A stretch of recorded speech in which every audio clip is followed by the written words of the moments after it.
Friends, ఇప్పుడు మన video ఏమంటే ఇక్కడ చూస్తున్నారు కదా, ఇది ఒక ఫ్రిడ్జ్ టైప్ అనమాట. ఓ కాలం ఫ్రిడ్జ్ అనుకోవచ్చు. ఇందులో ఫ్రూట్స్ పెట్టాను నేను.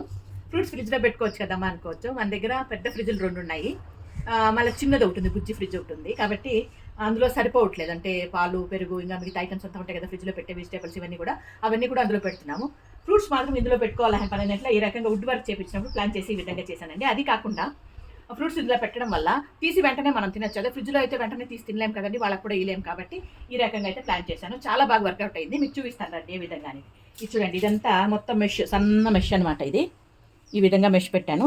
3 సైడ్స్ అట్లే ఉంటుంది. గాలి వెలుతురు కూడా ఉంటుంది. అంటే పైన పెంకులు అండి, ఇది పెంకులు కింద పెట్టాము, చల్లగా ఉంటుంది. ఇదిగోండి పెట్టడా. ఇక్కడైతే పుచ్చకాయలు పెట్టాను, అరటి పండ్లు, ఆరెంజ్, ఆపిల్, దానిమ్మ, మన చెట్లు కాసిన పప్పాయ, ద్రాక్ష, ఈ విధంగా అన్ని పెట్టుకున్న స్టోర్ చేసుకుంటా. దీంట్లో అయితే ఈగలు, దోమలు ఏమీ పోకుండా ఉంటాయి.